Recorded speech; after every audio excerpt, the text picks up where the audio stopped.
বিবেকে গিয়ে পুলিশগুলো এভাবে গুলি করে আমাদের ভাই বোনদের মারছে। স্বাধীনতা এসেছিল 1971 সালে, সেটা শুধু শেখ পরিবারের জন্য, আমাদের জন্য না। কার কাছে বিচার দিব আসলে? সরকার যেখানে নিজেই মারার নির্দেশ দেয় তার কাছে বিচার দিয়ে তো লাভ নাই, সে কখনো সঠিক বিচার করবে না। যাদের বিবেক বোধ আছে তারা কখনো এসব মেনে নিতে পারবে না। তাই আমি আজকে রাজপথে আসছি। আসলে আমাদের আজকে যেই অবস্থা, এই পরিস্থিতি সব কিছুর জন্য সরকার দায়ী। সরকার যদি তার ক্ষমতা ঠিকভাবে ব্যবহার করতেন তাহলে আজকে আমাদের এই আন্দোলনে এসে দাঁড়াতে হতো না, এবং আমাকে এই ব্যানার নিয়ে দাঁড়াতে হতো না যে সরকারের পদত্যাগ চাই। সরকার তার ক্ষমতার অপব্যবহার করে আজকে আমাদেরকে এই রাস্তায় দাঁড় করিয়েছে। তো এই জন্য আমি সরকার পদত্যাগ চাই। আর যত আমাদের ভাই বোনরা মারা গিয়েছে সব কিছু তার নির্দেশেই হয়েছে। তারা একটা ন্যায্য দাবি করেছিল, সেই ন্যায্য দাবি যদি সে সঠিক সময় পালন করতো বা সেটা মেনে নিত তাহলে আজকে আমাদের এই ভাই বোনরা মারা যেত না, আজকে আমাদের এই রাস্তায় মিছিলে দাঁড়াতে হতো না, এবং আমাকেও এই কথাটা বলতে হতো না। সরকার তার ক্ষমতা সঠিকভাবে ব্যবহার করতে পারে নাই। আমরা এরকম কোনো সরকার চাই না যে আমাদেরকে এভাবে মারার নির্দেশ দিবে। আমরা এরকম কোনো সরকার চাই না। আমরা এখনো কোনো স্বাধীন নাগরিক না।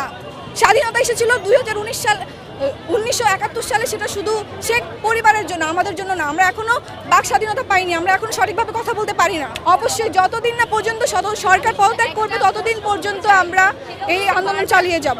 আমার দাবি একটাই, আমি সরকার পদত্যাগ চাই। আমি কোনো 9 দফা দাবিও কোনো বিচার চাই না। আমি কার কাছে বিচার দিব আসলে?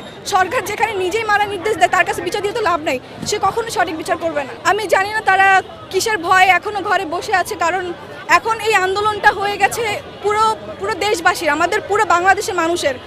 আমি সবাইকে আহ্বান জানাচ্ছি যে সবাই ঘর থেকে নেমে আসুন। কার ভয় কিসের জন্য বসে থাকবেন? আমরা যদি না নামি সবাই মিলে প্রতিবাদ না করি, আমরা কখনোই আর স্বাধীনতা পাবো না। আমরা কখনোই আর বাক স্বাধীনতা পাবো না। আমরা কখনো এই দেশে সঠিকভাবে বাঁচতে পারবো না।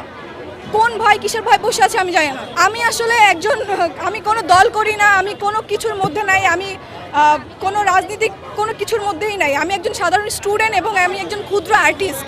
আমি যেটাকে অন্যায় মনে করি সেই অন্যায় প্রতিবাদ করতে আসছি। আমি কোনো দলের পক্ষ নিয়ে কথা বলতে আসি নাই।